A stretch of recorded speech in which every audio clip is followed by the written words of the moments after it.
Hey, Eric Sider here, and I am out attempting to get to my forage location, but we've had two significant rains in the past 2 days. Not quite sure the totals, probably around an inch, just under an inch. The drainage ditch is well and truly full. If you saw the last video I did about using observation to design in abundance, this continues on in that mode.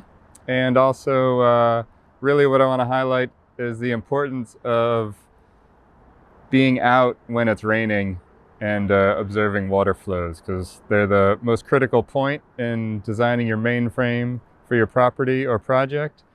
And the what you can observe when the water is moving is invaluable. So let's see what we get into here. So this runs along a pretty main road. So my forage spot would drain into here, and it's well and truly above the water line of my boots, so I'm not going to attempt to walk through at this moment. So that little concrete landing there, that's probably at least 18 inches tall. And you can see there's actually water standing in here. So that would be the main water channel from my forage location comes in and drops into here.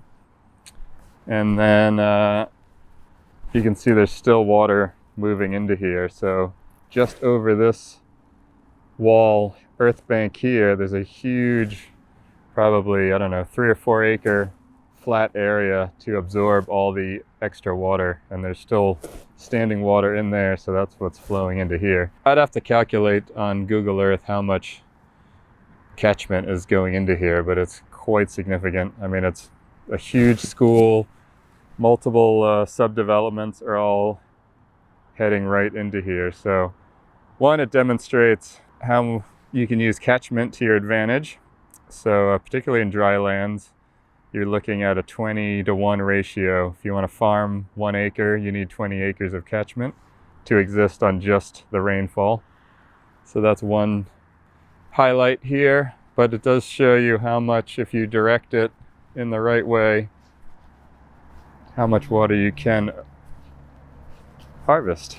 So when it was raining, which it pretty much rained all day yesterday, this water would have been up and over the bank. You can see by the debris left behind. So when water recedes, the debris will show you, one, where it was, but also it'll also show you the contour lines, because water always shows you contour. Water has to be dead level, so there's no better demonstration of contour than the water line itself. So you can see all this debris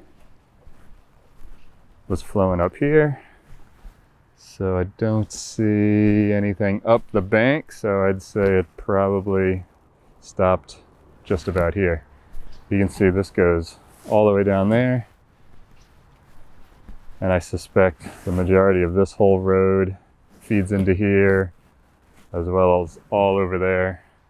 So I don't know if you can see, not sure if you can see that water, standing water on that over there. So it's quite a lot. Yeah, see that bush, normally I'd be standing there harvesting leaves and seeds from there. Unfortunately, most of the time when it's really storming and raining, it's at night, so you can't see a lot. But it's just demonstrates the importance of observation again, and particularly when it comes to water flows. You can see a lot after the fact, but if you're not used to looking for the signs, then it's really helpful to see it in the moment, particularly how much water is moving and how you can design in elements to take advantage or buffer. So this is technically a drainage ditch. It's not a swale, but it very much acts like a swale because the pitch is very small. So you can see there is water flow. So this is all heading down to there, and eventually all this will head into the ocean. So another missed opportunity. This could all be planted up for people and wildlife to take advantage. I mean, that's essentially what this is. Not exactly, but it's more or less operating as a swale. So this could be all trees, all food, all wildlife and biodiversity supporting. And another feature that you can do to enhance your abundance, I mentioned it briefly in the last video, but so when this water recedes, the low spots is where the whatever debris is in here is going to concentrate. So you can actually dig holes. It's called swale furniture. So you could dig a little deep section, and say you wanted to, say if this was an overflow from a dam or a pond with fish in it, the fish would concentrate in there, debris would concentrate in there, manure, what have you. You can do that. You can also do little berms to have it drop along the way. And particularly when water is moving fast, it carries everything, but the minute water slows down, it drops what it's carrying. So you'll notice in a stream where there's little rapids, and then it like levels out a bit and it gets wide, so it's flat.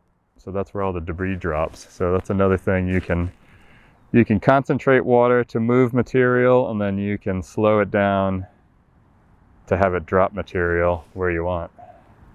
All right, just a quick one on continuing the importance of observation and design, and particularly when it comes to water flows and maximizing your mainframe water harvesting systems, and how you can design in to reflect or capture that abundance. All right, as always, t-shirts and sweatshirts available in the store, and consultation and design.